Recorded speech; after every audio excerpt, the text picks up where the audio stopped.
Wow, that was a great introduction. He said a lot there. So it's great to be here. This is so exciting.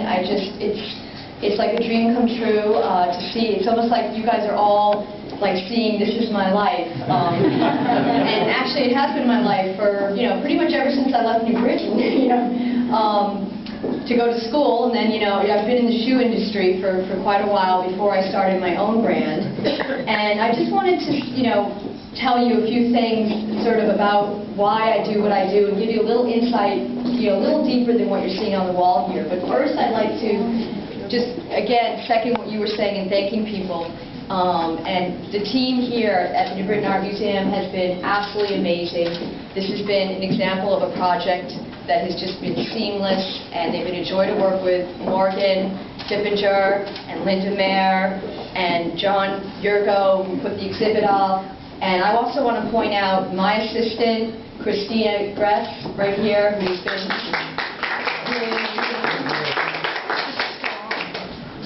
and just helping me execute this.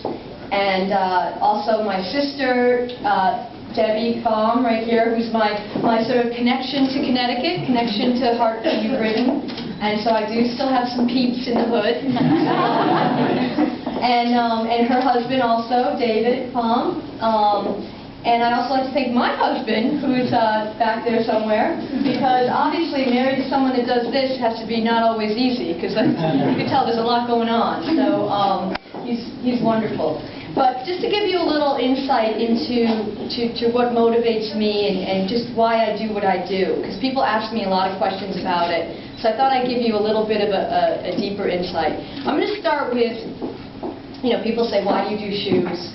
Why are you doing, this type of shoes and that kind of thing. I'll just start out with saying I have been obsessed with shoes since day one. I mean, I have a really strong shoe obsession history. I mean, literally a lot of women say this, but mine's a little more extreme. I mean, to the point of, I literally, and I was telling my father this, he was like, come on, no one remembers it too. I'm like, Dad, I literally remember my first pair of shoes at Lord & Taylor's, West Hartford Center, or West Hartford, it was Lord & Taylor, getting my first pair of red patent Mary Janes, and I remember it. Like, how certain things you remember when you're little? Like, that is so clear. There's a lot I don't remember, and my mother said that, like, I would not take them off. Like, the shoe salesman was like, okay, we have to put them in the box, so you can go home now. It's like, no, part of the tantrum. Apparently I wanted to wear them to bed that night. An obsession began, okay? And if you look around now, I really still love Mary Janes. Mary Jane is with the strap, and that holds your foot in, and it's a classic. And there's a reason it holds your foot in. And if you look around, I do a lot of straps, a lot of Mary Janes.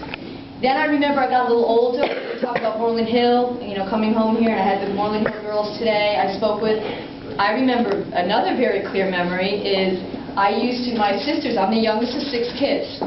Okay, I was actually a mistake in my family. They had 5 children, it was a great family, and yours truly came along a little later. So I had a lot of older brothers and sisters who were taller, older, cooler, everything more than me. I was shortest, last, littlest, and I was really excited when my older sisters, who I thought of were just so super cool, and they just were gorgeous and cool, and they bought me a pair of platforms. I was like 12 or 13 at Moreland Hill, and platforms, like big, high, chunky shoes, and my mother didn't know. They were like baby platforms, and I used to put them in my backpack.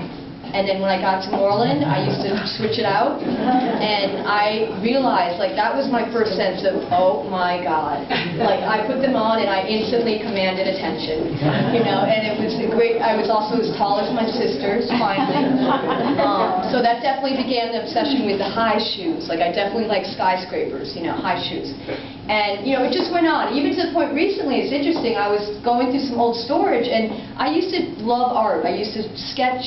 I took drawing classes, I did watercolors, and I used to sketch shoes. And like, I looked at these old sketches, they were all of shoes. I was like, oh my God, I was designing shoes back in, when I was 13. And they were like LL Bean boots, topsiders, ski boots. They weren't exactly, I did have some high heels. But so anyways, there's definitely a shoe obsession that I've always had. So that's why I'm into shoes. Oh, and one other thing, I was into sports. I had so many sports shoes, so many shoes. My father, I'll never forget it.